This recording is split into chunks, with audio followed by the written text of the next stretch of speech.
Bayangkan sejenak, jika suatu hari nanti di hadapan Allah kita ditanya tentang satu dosa yang begitu besar hingga membuat langit bergetar, bumi menjadi saksi dan malaikat menundukkan wajahnya. Dosa yang bukan hanya melukai satu jiwa, tetapi membuka pintu kejahatan bagi seluruh manusia setelahnya. Dosa pertama yang menodai sejarah umat manusia. Dosa pembunuhan pertama di muka bumi.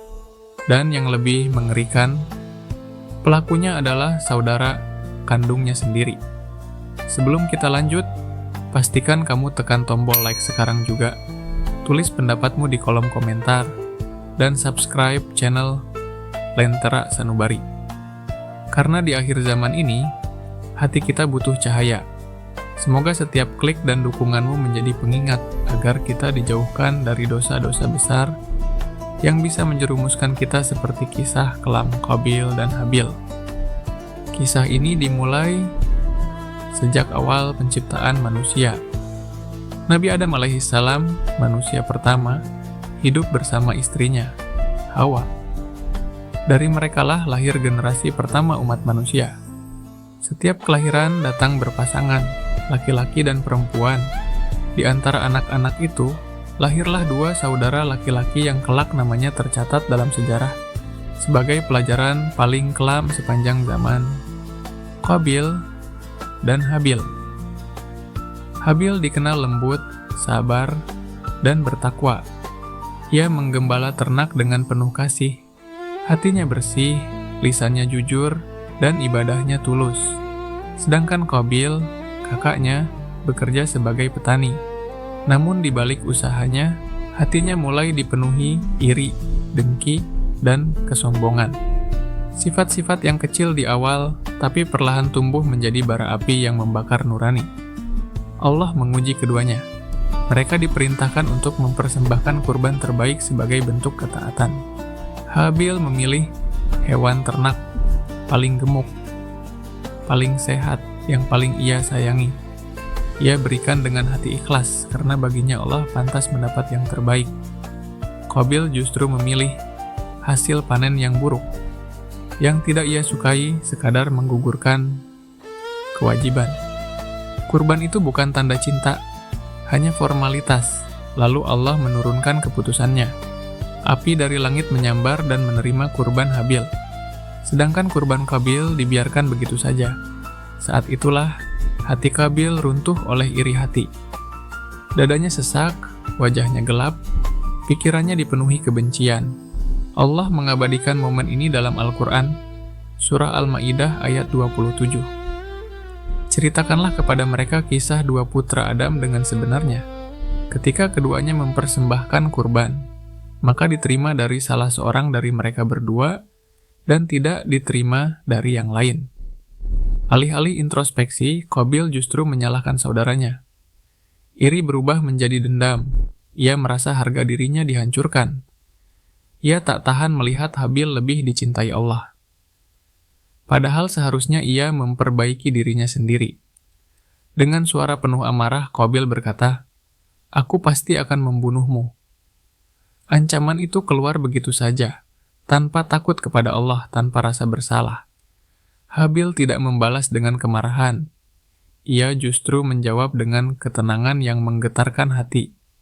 Al-Quran merekam jawabannya. Surah Al-Ma'idah ayat 28.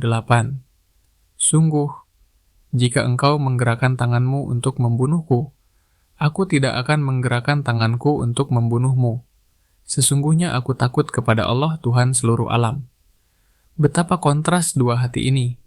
Yang satu dipenuhi gelapnya dengki, yang satu bersinar oleh takwa.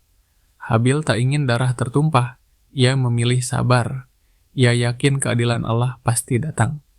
Ia lebih takut dosa daripada takut mati. Namun setan tak pernah berhenti membisikkan kejahatan. Qabil terus memelihara kebencian. Setiap hari, api iri itu makin besar. Sampai akhirnya hatinya benar-benar mati. Allah menggambarkan keadaan itu dengan sangat jelas dalam surah Al-Ma'idah ayat 30. Maka hawa nafsunya mendorongnya untuk membunuh saudaranya, lalu ia pun membunuhnya. maka jadilah ia termasuk orang-orang yang merugi. Bayangkan detik itu, dua saudara, satu darah, satu keluarga. Tapi tangan Qabil terangkat, memukul, menghantam, hingga Habil terjatuh tak bernyawa. Untuk pertama kalinya dalam sejarah, darah manusia mengalir di bumi. Bumi yang sebelumnya suci kini ternodai, sunyi, sepi. Hanya angin yang berhembus. Qabil berdiri gemetar melihat tubuh saudaranya terbaring kaku. Amarahnya hilang, yang tersisa hanya ketakutan dan penyesalan. Ia tidak tahu apa yang harus dilakukan. Ia belum pernah melihat kematian. Ia belum pernah melihat mayat. Tiba-tiba Allah mengirim seekor burung gagak. Gagak itu menggali tanah, lalu mengubur bangkai gagak lainnya.